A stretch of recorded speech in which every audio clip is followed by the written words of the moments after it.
I'm John Hanna for CDTV.net, and we have Charles Rotblut, the Senior Market Analyst for Zacks.com. Hey, Charles. Hi, how are you doing? Good. How are you?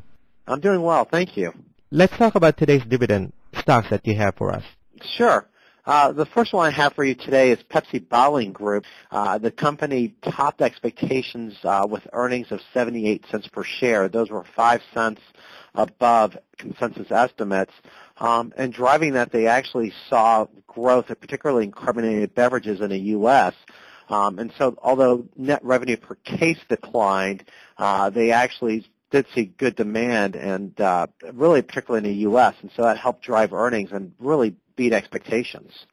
And you like this stock right now because of the they were able to beat the earnings estimates. Yeah, exactly. We actually saw estimates for the full year being raised coming into this quarter, and they were actually able to top that.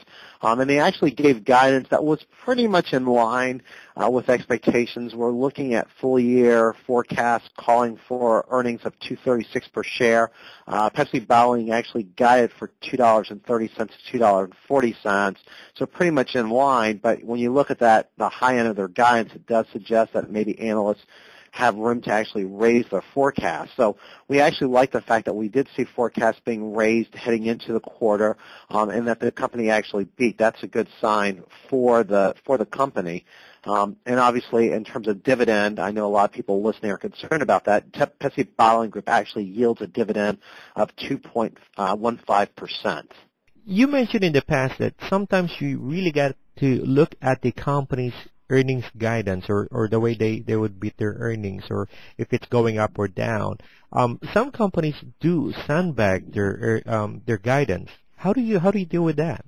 Well, some companies do, and you just really have to get a sense for how the company's doing and how analysts really react to expectations. And what you want to look for is not only a company that traditionally beats expectations, but really a case where you see a trend of estimates actually being revised upwards. And there are some companies that always try to guide conservatively, but what you want to look after earnings is are analysts actually raising their expectations, and does that continuously happen? Sometimes you'll see companies, they'll say that their guidance is kind of conservative, and they'll top expectations by a penny or two, but then you won't see analysts follow up by raising their guidance afterwards. And so you really want to see that follow through by analysts saying that not only was the company too conservative, but we do see this earnings surprise carrying through for the rest of the year. Okay. Now, what's the second stock? The second stock is National Semiconductor. The company reported a couple weeks ago, beat its fiscal fourth quarter expectations by a wide margin.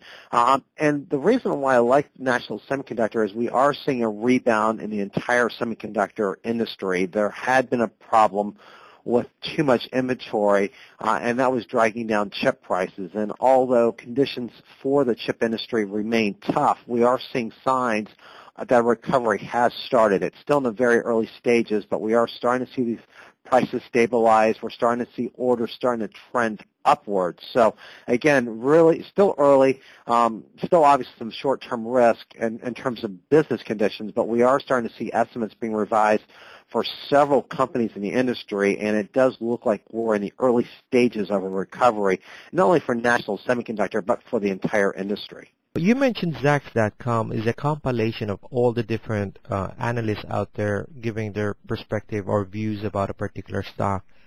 Do you have a number of how many analysts you guys follow? Yeah, we actually get expectations from about 150 brokerage firms. Okay, that's 150 brokerage firms, but right. There are several hundred more.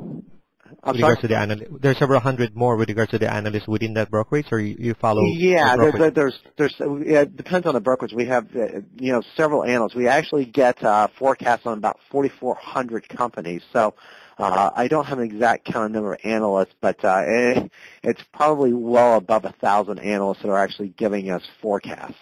Is there any other things you might want to add about looking at what the Zacks.com can give the users?